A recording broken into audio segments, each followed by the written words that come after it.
नमस्कार दोस्तों, आप सभी का मेरे चैनल पे बहुत बहुत स्वागत है। Group A, group B, group C position के लिए वैकेंसी अनाउंस किया गया है फ्रॉम सीबीएसई यानी कि central board of secondary education. आप लोगों को पता ही होगा कि सीबीएसई एक बोर्ड है, सेंट्रल बोर्ड है, is one of the important national public examination board for conduct of class 10 and class 12 examination. ठीक है। एंड आप देख सकते हैं यहाँ पे जो है डायरेक्ट रिक्रूटमेंट होने वाला है। जितने भी सारे ग्रुप के बारे में मैंने बताया, group A, group B, group C के जो पोस्ट है, जितने भी सारे पोस्ट है, वैसे यहाँ पे टोटल जो है 118 वैकेंसीज के साथ नोटिफिकेशन रिलीज किया गया है। बट ये टेंटेटिव है, बाद में इंक्रीज या डिक्रीज हो सकता है। तो चलिए नोटिफिकेशन को डिटेल्स में एक बार चेक कर लेते हैं। वीडियो स्टार्ट करने से पहले मैं बताना चाहती हूँ, जिन्होंने अभी तक मेरे चैनल को सब्सक्राइब नहीं किया है, जल्दी से सब्सक्राइब बटन को क्लिक कीजिए एंड बेल आइकन को प्रेस कीजिए to get all the notifications. And मेरे चैनल पे जो कम्युनिटी सेक्शन है वहां पे भी जाके आप लोग डेली चेक करें। वहां पे भी मैं अदर जॉब नोटिफिकेशन हर दिन अपलोड करती रहती हूँ। वीडियो अगर अच्छा लगे देन प्लीज वीडियो को जरूर लाइक करें, इससे मुझे मोटिवेशन मिलता है, मुझे बहुत अच्छा लगता है। एंड देन कमेंट सेक्शन में आपके मन में कोई भी डाउट्स हो या फिर कोई भी क्वेरीज हो तो आप बता सकते हैं। I am here to clear all your doubts. And then video को ज्यादा से ज्यादा शेयर करें उन लोगों के साथ जिनको भी ये वीडियो देखने की जरूरत हो। तो चलिए देर न करते हुए वीडियो को स्टार्ट करते हैं। सबसे पहले तो देखिए यहाँ पे जो डायरेक्ट रिक्रूटमेंट होगा वो ऑल इंडिया कॉम्पिटेटिव एग्जामिनेशन के थ्रू पे होने वाला है। ठीक है। तो यहाँ पे कॉम्पिटेटिव एग्जाम होगा, उसके बेसिस पे ही यहाँ पे आपका सिलेक्शन होने वाला है। ठीक है। एंड यहाँ पे अगर पोस्टिंग की बात करें ना, तो इंडिया में कहीं पे आपका पोस्टिंग हो सकता है। बहुत सारे कैंडिडेट्स जो है कंफर्टेबल नहीं रहता है, वो घर के आसपास ही जो है जॉब देखते हैं। तो उन लोगों को पता होना चाहिए बिफोर एप्लीकेशन कि यहाँ पे आपका जो पोस्टिंग है उसका कोई जो है सियोरिटी नहीं है कि आपका जो भी स्टेट से आप अप्लाई कर रहे हैं उसी स्टेट में आपका जो पोस्टिंग होगा, ऐसा बिल्कुल भी नहीं है। यहाँ पे क्लियरली मेंशन है कि इंडिया में कहीं पे भी जो है पोस्टिंग आपका हो सकता है। ठीक है। उसके बाद चलते हैं वैकेंसी डिटेल्स पर। तो यहाँ पे देखिए क्या क्या पोस्ट है एंड कैटेगरी वाइज कितना वैकेंसी है। पोस्ट कोड आप यहाँ से चेक कर सकते हैं, as well as total vacancies देख सकते हैं। ठीक है। तो ग्रुप ए पोस्ट की बात करें तो जितने भी सारे असिस्टेंट सेक्रेटरी की पोजीशन है वो यहाँ पे रखा गया है, एंड अकाउंट्स ऑफिसर की। तो असिस्टेंट सेक्रेटरी अलग अलग कैडर के लिए है, like admin cadre, then academics, skill education and training. And then accounts officer जितने भी सारे पोस्ट मैंने बताया यानी कि ग्रुप ए पोजीशन के लिए यहाँ पे पे लेवल 10 रखा गया है, जिसके चलते आपको अच्छी खासी सैलरी मिल जाएगी। 57,700 रुपीज पर मंथ मिलेगा, एंड उसके साथ बहुत सारे अलाउंसेस वगैरह भी आपको मिलने वाला है। ठीक है। कैटेगरी वाइज वैकेंसीज आप चेक कर सकते हैं यहाँ से। एंड देन आप देख सकते हैं ग्रुप बी पोस्ट में यहाँ पे दो पोजीशन निकाला गया है, junior engineer and junior translation officer. दोनों के लिए पे लेवल जो है 6 रखा गया है। नेक्स्ट ग्रुप सी के लिए यहाँ पे अकाउंटेंट एंड जूनियर अकाउंटेंट की जो है वैकेंसी रिलीज किया गया है। अकाउंटेंट के लिए पे लेवल 4 रखा गया है एंड जूनियर अकाउंटेंट के लिए पे लेवल 2 रखा गया है। टोटल वैकेंसीज आप देख सकते हैं 118 यानी कि 118 वैकेंसीज है। ऑनलाइन एप्लीकेशन यहाँ पे सिर्फ और सिर्फ ऑनलाइन एप्लीकेशन इज एक्सेप्टेबल। अगर कोई अलग मोड अब यूज करते हैं यानी कि बाय हैंड, बाय मेल या फिर बाय पोस्ट, तो वो तुरंत ही रिजेक्ट कर दिया जाएगा, बिल्कुल भी एक्सेप्टेबल नहीं है। सिर्फ ऑनलाइन एप्लीकेशन करना है। ऑनलाइन एप्लीकेशन जो है 12 मार्च से स्टार्ट हो चुका है एंड कंटिन्यू चलेगा 11 अप्रैल तक, यानी कि 11 अप्रैल तक आप यहाँ पे अप्लाई कर सकते हैं। ठीक है। उसके बाद चलते हैं दूसरे जो पोस्ट बाइफर्केशन है उस पे चलते हैं। यहाँ पे सारे के सारे सब्जेक्ट्स के बारे में पता चलेगा, यानी कि कौन से पोस्ट के लिए क्या सब्जेक्ट होना चाहिए वो यहाँ पे आपको देखने को मिलेगा। असिस्टेंट सेक्रेटरी जो एडमिन कैडर के लिए है सिर्फ 18 पोस्ट है, वहां पे कोई भी सब्जेक्ट वगैरह नहीं दिया गया है। असिस्टेंट सेक्रेटरी एकेडमिक्स की बात करें तो यहाँ पे आप सब्जेक्ट सारे देख सकते हैं, क्या क्या सब्जेक्ट है। Hindi, English, physics, biology, chemistry, education, psychology, physical education, mathematics, commerce, economics, history, political science, geography, information technology and statistics. हर एक जो है सब्जेक्ट में यहाँ पे एक एक करके वैकेंसी रिलीज किया गया है। तो टोटल यहाँ पे जो है 16 वैकेंसीज है। नेक्स्ट आप देख सकते हैं असिस्टेंट सेक्रेटरी स्किल एजुकेशन के लिए इंफॉर्मेशन टेक्नोलॉजी एंड एआई यानी कि artificial intelligence, agriculture, food nutrition and food production, BFSI and marketing, tourism and beauty and wellness. तो यहाँ पे टोटल 8 वैकेंसीज हैं। उसके बाद यहाँ पे देखिए असिस्टेंट सेक्रेटरी ट्रेनिंग के लिए अगर देखा जाए तो education, mathematics, physics, chemistry, biology, commerce, information technology and computer science, multimedia and mass communication, then design, English and Hindi. Total 22 vacancies है। बाकी के जितने भी सारे पोस्ट है सभी में जो है यहाँ पे जो टोटल वैकेंसीज है वही दिया गया है। रिजर्वेशन की बात करें तो आपको रिजर्वेशन जरूर मिलेगा as per government of India rules and guidelines. तो आप लोग चेक कर लेना, जो भी रिजर्व कैटेगरी से बिलोंग करते हैं वो लोग यहाँ पे चेक कर सकता है। ठीक है, डिटेल्स में जो है रिजर्वेशन के बारे में दिया गया है। उसके बाद आते हैं रिक्रूटमेंट रूल्स, यानी कि कौन कौन से एसेंशियल क्वालिफिकेशन होना चाहिए कौन से पोस्ट के लिए। तो अगर एडमिनिस्ट्रेशन कैडर के लिए जो असिस्टेंट सेक्रेटरी का पोस्ट है उसमें अगर बात करें तो एसेंशियल क्वालिफिकेशन यहाँ पे बैचलर्स डिग्री रखा गया है फ्रॉम एनी रिकॉग्नाइज्ड यूनिवर्सिटी और इंस्टीट्यूशन। एज लिमिट की बात करें तो 35 years is the maximum age limit for this post. Next आता है एकेडमिक्स कैडर के लिए, तो आपके पास पीजी यानी कि पोस्ट ग्रेजुएट डिग्री होना चाहिए इन द रिलेवेंट सब्जेक्ट। जो भी सब्जेक्ट में आप इंटरेस्टेड है उसमें आपका जो है पोस्ट ग्रेजुएशन डिग्री यानी कि मास्टर्स डिग्री होना चाहिए। उसके साथ साथ बीएड डिग्री आपके पास होना चाहिए एंड नेट या फिर स्लेट एग्जाम में से कोई भी एग्जाम क्लियर होना चाहिए। अगर नेट स्लेट कोई भी एग्जाम आपने क्लियर नहीं किया है देन आपके पास पीएचडी डिग्री होना चाहिए इन रिलेवेंट डिसिप्लिन। ठीक है, डिजर्वेबल में देखिए यहाँ पे बहुत कुछ रखा गया है, बहुत सारे डिग्रीज वगैरह एक्सपीरियंस वगैरह रखा गया है, लाइक एमएड एमफिल अगर आपने कर रखा है या फिर अगर आपके पास एक्सपीरियंस है in organizing seminars in service courses, orientation programs for teachers, या फिर good academic acumen, creativity, writing skill, presentation skill, analytical skill, communication skill, या फिर बीएड इन स्पेशल एजुकेशन, ये सारे में कोई भी अगर कोई भी क्वालिफिकेशन आपके पास है या फिर सारे के सारे आपके पास है देन आपको जो सिलेक्ट होने का जो चांसेस है वो कहीं गुना बढ़ जाता है। बट यहाँ पे एप्लीकेशन के लिए अगर बात करें तो फिर ये जो डिजर्वेबल क्वालिफिकेशन है ये मायने नहीं रखता है। विदाउट दिस क्वालिफिकेशन आप यहाँ पे एलिजिबल होते हैं एंड यहाँ पे आप अप्लाई कर सकते हैं। ठीक है, एज लिमिट यहाँ पे 30 इयर्स है। उसके बाद जाते हैं स्किल एजुकेशन पे, तो स्किल एजुकेशन के लिए जो असिस्टेंट सेक्रेटरी की पोस्ट है उसके लिए पीजी डिग्री यानी कि पोस्ट ग्रेजुएट डिग्री यहाँ पे चाहिए। नेट स्लेट की कोई जरूरत नहीं है, बाकी डिजर्वेबल क्वालिफिकेशन आप लोग चेक कर सकते हैं। जो भी क्वालिफिकेशन आपके पास है तो उसके थ्रू आप जो है यहाँ पे प्रेफरेंस आपको जरूर मिलेगा। 30 इयर्स एज लिमिट जो है सेम है। And then assistant secretary training के लिए अगर देखा जाए तो पोस्ट ग्रेजुएट डिग्री के साथ साथ BA degree and NET SLET या फिर पीएचडी डिग्री आपके पास होना चाहिए and age limit is the same. Next accounts officer की बात करें तो बैचलर डिग्री आपका होना चाहिए from any recognised university with economics, commerce, accounts, finance, business studies या फिर कॉस्ट अकाउंटिंग में as one of the subject. ठीक है, बहुत सारे और भी ऑल्टरनेटिव ऑप्शन आपको यहाँ पे देखने को मिल जाएगा। उसके साथ डिजरेबल क्वालिफिकेशन भी है। डिजरेबल क्वालिफिकेशन जो है आप लोग जरूर चेक करें जिनके पास डिजरेबल क्वालिफिकेशन में से मतलब जो भी जितने भी टोटल क्वालिफिकेशन दिए गए हैं उसमें एक दो भी अगर है ना तो आपको जो है यहाँ पे प्रेफरेंस जरूर मिलेगा। 35 इयर्स यहाँ पे मैक्सिमम एज लिमिट रखा गया है। नेक्स्ट जूनियर इंजीनियर की बात करें तो यहाँ पे एसेंशियल क्वालिफिकेशन बीई या फिर बीटेक डिग्री आपके पास होना चाहिए in civil engineering from a recognised university या फिर institution recognised by from AICTE। ठीक है, 32 years is the maximum age limit for this post। then junior translation officer के लिए देखिए मास्टर्स डिग्री आपके पास होना चाहिए of recognised university in Hindi with English. Hindi में आपका मास्टर्स डिग्री होना चाहिए but English as a compulsory और इलेक्टिव सब्जेक्ट आपके पास होना चाहिए एट द बैचलर लेवल या फिर मास्टर्स लेवल पे। ठीक है, उसके साथ साथ आपके पास जो है रिकॉग्नाइज्ड डिप्लोमा या फिर सर्टिफिकेट कोर्स होना चाहिए in translation from Hindi to English या फिर इंग्लिश टू हिंदी यानी कि vice versa. 30 years is the maximum age limit for this post। now accountant की बात करें तो देखिए बैचलर डिग्री आपके पास होना चाहिए with economics, commerce, accounts, finance, business studies, cost accounting as one of the subject. उसके साथ साथ आपके टाइपिंग स्पीड आपका होना चाहिए 35 वर्ड्स पर मिनट इन इंग्लिश या फिर हिंदी में अगर आप करना चाहते हैं तो 30 वर्ड्स पर minute in Hindi on computer आपका होना चाहिए। तो ये जो दो पोस्ट है अकाउंटेंट एंड जूनियर अकाउंटेंट।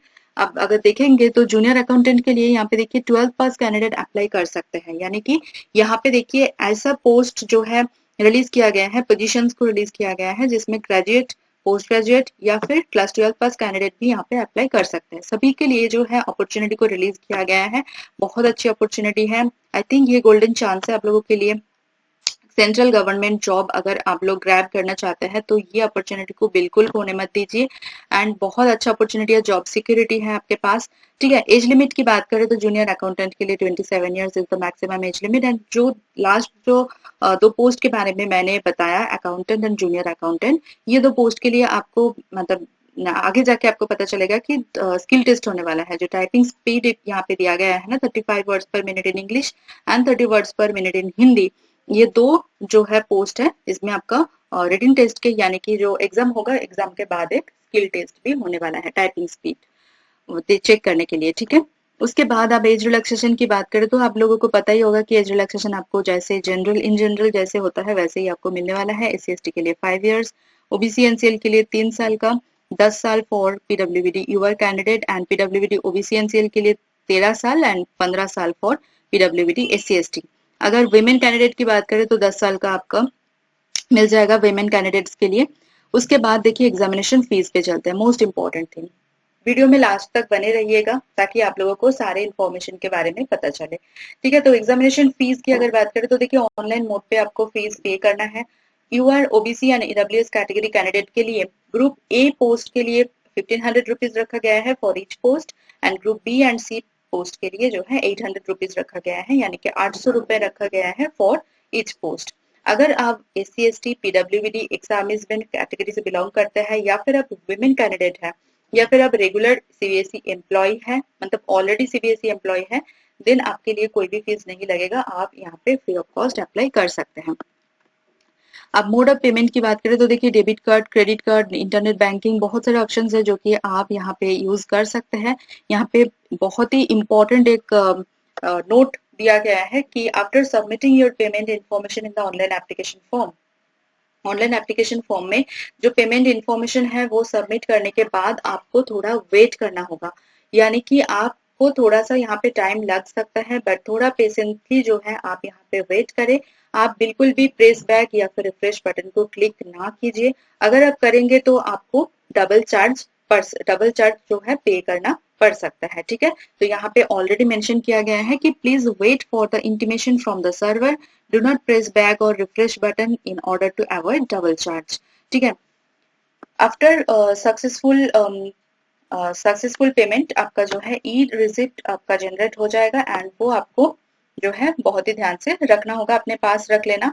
ठीक है, देन आता है स्कीम ऑफ एग्जामिनेशन। ये आपका जानना बहुत ही जरूरी होता है कि कौन से पोस्ट के लिए क्या एग्जाम होने वाला है, एंड वो जो एग्जाम है उसमें कौन कौन से टॉपिक से क्वेश्चन आने वाला है। ठीक है, तो सबसे पहला जो पोस्ट है असिस्टेंट सेक्रेटरी एडमिन कैडर के लिए, यहाँ पे देखिए 2 टायर एग्जाम होगा। पहला जो टायर है फर्स्ट टायर में आपका MCQ टाइप क्वेश्चन रहने वाला है। ठीक है, उसमें जो भी कैंडिडेट क्वालिफाई करेंगे इन द रेशियो ऑफ 1:10 उनको अलाउ किया जाएगा फॉर द 2 टायर एग्जाम, यानी कि सॉरी टायर 2 यानी कि रिटन या फिर डिस्क्रिप्टिव टाइप टेस्ट के लिए। ठीक है, तो उसके बाद जो भी कैंडिडेट क्वालिफाई करेंगे उनको बुलाया जाएगा फॉर द इंटरव्यू और पर्सनल इंटरेक्शन। तो यहाँ पे देखिए टीयर 1 जो है उसमें क्या क्या कंपोनेंट से क्वेश्चंस आने वाला है, like current affairs on general awareness, general mental ability, logical reasoning and analytical ability, arithmetical and numerical ability, data interpretation, then general Hindi comprehension and communication skill, general English comprehension and communication skill, and then basic language of computer operation. तो total 150 question रहने वाला है 300 marks के लिए, यानी कि हर एक question carry करेगा 2 मार्क्स एंड 2.5 घंटे का टोटल यहाँ पे एग्जाम होगा। इसमें जो भी कैंडिडेट क्वालिफाई करेंगे उसको बुलाया जाएगा for the descriptive type questions, यानी कि टायर 2 रिटन एग्जाम के लिए। तो क्या कंपोनेंट यहाँ पे रहने वाला है वो आप यहाँ से देख सकते हैं। यहाँ पे टोटल 320 मार्क्स के लिए एग्जाम होने वाला है, एंड यहाँ पे 3 घंटे का एग्जाम होगा। ठीक है, नेक्स्ट इंटरव्यू होगा। इंटरव्यू में जो भी कैंडिडेट अच्छा परफॉर्मेंस रहेगा, जिनका अच्छा परफॉर्मेंस होगा, तो उनको बुलाया जाएगा जो है फर्दर सिलेक्शन के लिए। ठीक है, next assistant secretary academics training and skill education की बात करें तो यहाँ पे भी 2 टायर एग्जाम होगा। फर्स्ट टायर में देखिए 150 क्वेश्चंस फॉर 300 मार्क्स, कंपोनेंट आप लोग चेक कर लेना, and then tier 2 written exam and then interview. Accounts officer के लिए भी 2 टायर का एग्जाम होगा, एंड सेम प्रोसीजर है फॉलो करते हुए। जूनियर इंजीनियर के लिए सिर्फ और सिर्फ ऑब्जेक्टिव टाइप क्वेश्चंस होगा, यहाँ पे कोई डिस्क्रिप्टिव टाइप क्वेश्चंस नहीं होगा। अब क्या क्या कंपोनेंट है वो आप लोग चेक कर सकते हैं, यहाँ से पूरे डिटेल्स में सब कुछ दिए गए हैं। ठीक है, जूनियर ट्रांसलेशन ऑफिसर के लिए भी यहाँ पे डिस्क्रिप्टिव टाइप क्वेश्चंस नहीं होगा, यानी कि रिटन टेस्ट यहाँ पे नहीं होने वाला है। सिर्फ 300 मार्क्स के लिए जो है आपका ऑब्जेक्टिव टाइप क्वेश्चंस रहने वाला है। नेक्स्ट अकाउंटेंट के लिए अगर देखा जाए यहाँ पे भी कोई रिटन टेस्ट नहीं होगा। जूनियर अकाउंटेंट के लिए भी कोई जो है रिटन एग्जाम नहीं होने वाला है। 240 मार्क्स का टोटल आपका ऑब्जेक्टिव टाइप टेस्ट आपको देना है। नेक्स्ट अगर बात करें criteria for shortlisted and final selection की, तो यहाँ पे देखिए ग्रुप ए पोस्ट यानी कि assistant secretary for all the cadre, यहाँ पे आप देख सकते हैं कट ऑफ मार्क्स जो है टायर 1 के लिए वो यूआर ईडब्ल्यूएस के लिए 50%, ओबीसी के लिए 45%, SC/ST PWBD के लिए 40%। अगर बात करें टायर 2 के लिए तो ईवर ईडब्ल्यूएस के लिए 50%, यानी कि सेम परसेंटेज जो है वो सेम है। ठीक है। अब दो पोस्ट यहाँ पे ऐसा है, जैसे मैंने पहले ही बताया कि junior engineer and junior translation officer, उनको सिर्फ और सिर्फ सिंगल स्टेज यानी कि टीयर 1 क्लियर करना होगा, ना तो टीयर 2 यानी कि रिटन टेस्ट देना होगा, ना तो स्किल टेस्ट देना होगा, ना तो इंटरव्यू देना होगा। ठीक है। सिर्फ जो है उनको ऑब्जेक्टिव टाइप टेस्ट क्लियर करना होगा। स्किल टेस्ट देना होगा सिर्फ अकाउंटेंट एंड जूनियर अकाउंटेंट, जिसमें आपका टाइपिंग स्पीड वाला जो टेस्ट होता है वो होगा। तो 35 वर्ड्स पर minute in English and 30 words पर minute in Hindi on computer आपको यहाँ पे स्किल टेस्ट देना होगा। अब आते हैं expected level of knowledge for conducting exam. तो यहाँ पे आप देख सकते हैं जितने भी सारे पोस्ट हैं उसके लेवल यहाँ पे दिया गया है, ग्रेजुएशन, ग्रेजुएशन, पोस्ट ग्रेजुएशन। ठीक है। एंड लास्ट में जूनियर अकाउंटेंट वाला जो ग्रुप सी का पोस्ट है वहां पे आप देख सकते हैं सीनियर सेकेंडरी लेवल भी यहाँ पे रखा गया है। उसके बाद एग्जाम का सिटीज आप देख सकते हैं कहाँ कहाँ पे कौन कौन से स्टेट का कौन कौन से सिटी में जो है एग्जाम कंडक्ट किए जाएगा। लाइक आंध्र प्रदेश के लिए विजयवाड़ा, असम के लिए गुवाहाटी, बिहार के लिए पटना एटसेट्रा। तो आप लोग चेक कर लेना अपने अपने लोकेशन के हिसाब से। देन यहाँ पे देखिए जो हम लोगों ने एग्जाम स्कीम जो डिस्कस किया उसमें जो है नेगेटिव मार्किंग जो है वो मिस हो गया था। तो 0.5 मार्क्स का नेगेटिव मार्किंग भी है, तो थोड़ा सा ध्यान से जो है आपको क्वेश्चंस वगैरह अटेम्प्ट करना है। अदरवाइज आपने जो भी मार्क्स जो है अचीव किया है पॉजिटिव मार्क्स, वो भी नेगेटिव में चला जाएगा आपकी थोड़ी सी गलती की वजह से। तो 100% पहले तो आप जो भी क्वेश्चंस में 100% कंफर्म है वो क्लिक, मतलब वो आप क्लिक करें या फिर वो आप अटेम्प्ट करें। उसके बाद जो जिसमें आपका लग रहा है कि 80% टू 90%, ठीक है, या फिर 90 टू 95% आप श्योर है, वो आप जो है अटेम्प्ट कर सकते हैं। ठीक है। नेक्स्ट कुछ इंपॉर्टेंट इंस्ट्रक्शंस लाइक आप देख सकते हैं कि 2 घंटा पहले, एग्जाम से 2 घंटा पहले आपको जो है एग्जाम सेंटर में जो है रिपोर्ट करना है, ये सब दिए गए हैं। क्या क्या डॉक्यूमेंट्स आपको लेके जाना है, पूरा चेकलिस्ट यहाँ पे बना हुआ है, यहाँ से आप देख सकते हैं। ठीक है। वीडियो थोड़ा सा लंबा हो रहा है बिकॉज मैं बहुत ही डिटेल्स में आप लोगों को बता रही हूँ, अदरवाइज ये बहुत शॉर्ट में भी बना सकती थी मैं, बट आप लोगों के मतलब कोई भी प्रॉब्लम ना हो इसी वजह से जो है थोड़ा सा डिटेल्स में जा रही हूँ। ठीक है। उसके बाद देखिए ये बहुत सारे और भी ऑप्शंस हैं जो कि आप देख सकते हैं, मतलब कैलकुलेटर वगैरह ये एग्जाम में लेके जाना अगर चाहेंगे तो क्या होगा, ये सारी चीजें सबको पता है। बट फिर भी मैं रिक्वेस्ट करूंगी कि बिफोर एप्लीकेशन एक बार अच्छे से रीड कर लीजिए नोटिफिकेशन को। एंड अगर कोई भी क्वेरीज है, कोई भी आपको जानना है रिलेटेड टू एप्लीकेशन, तो आप जो है यहाँ पे हेल्पलाइन नंबर ऑलरेडी प्रोवाइड किया गया है एंड मेल आईडी भी यहाँ पे दिया गया है। तो आप जो है वॉकिंग टाइम पे यानी कि सुबह 9 बजे से शाम 5:30 बजे तक आप कोई भी टाइम पे यहाँ पे कॉल करके या फिर मेल करके पूछ सकते हैं। ओके। नेक्स्ट यहाँ पे देखिए कुछ सर्टिफिकेट का फॉर्मेट दिए गए हैं, ये सारे फॉर्मेट को आपको फॉलो करना है। जिनको भी जो भी फॉर्मेट चाहिए, लाइक ओबीसी कैंडिडेट के लिए, एससी एसटी कैंडिडेट के लिए, तो सारे फॉर्मेट आपको यहाँ पे मिल जाएगा। इसी फॉर्मेट को फॉलो करते हुए आपको एप्लीकेशन डालना होगा। ठीक है। अब चलते हैं जो सिलेबस है वो आपको कहाँ से मिलेगा, जो भी सब्जेक्ट में आप अप्लाई करेंगे तो उसके अकॉर्डिंग जो सिलेबस होता है, डिटेल सिलेबस, वो आपको कहाँ पे मिलेगा। तो देखिए आपको यहाँ पे रिक्रूटमेंट सिलेबस करके दिया गया है, यहाँ पे सारे के सारे सब्जेक्ट में जो है पीडीएफ वगैरह आपको मिल जाएगा। सपोज अब हिस्ट्री में जो है अप्लाई करने वाले हैं असिस्टेंट सेक्रेटरी के लिए, तो हिस्ट्री में आप क्लिक करेंगे तो हिस्ट्री का जो डिटेल सिलेबस है वो आपके पास आ जाएगा, प्रिंट आउट कर सकते हैं आप, अदरवाइज आप उसमें भी प्रिपरेशन ले सकते हैं। ठीक है। तो आप लोगों के लिए ये सीबीएसई बोर्ड का है ना, इसीलिए इतना अच्छा, इतना डिटेल्ड नोटिफिकेशन रिलीज किया गया है, मतलब एक भी चीज यहाँ पे नहीं छूटा है इन लोगों से। ठीक है। एक बार ऑफिशियल वेबसाइट चेक कर लेते हैं। तो ये रहा ऑफिशियल वेबसाइट, आपको देखने को मिलेगा central board of secondary education.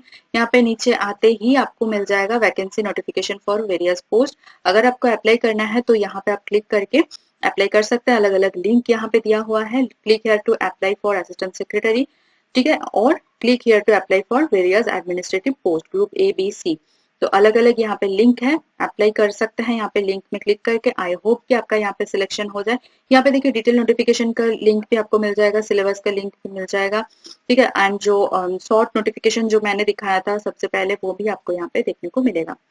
तो मेरी तरफ से सभी कैंडिडेट्स के लिए all the very very best. अगर आपको ये वीडियो अच्छा लगा देन प्लीज लाइक कीजिए, कमेंट कीजिए, कमेंट में कोई भी क्वेरीज, कोई भी डाउट्स है आप जरूर पूछ सकते हैं। एंड उन लोगों के साथ जरूर शेयर कीजिए जिनको भी ये वीडियो देखने की जरूरत है, आपकी फ्रेंड या रिलेटिव हो सकता है। तो चलिए मिलते हैं नेक्स्ट वीडियो में। Thank you for watching.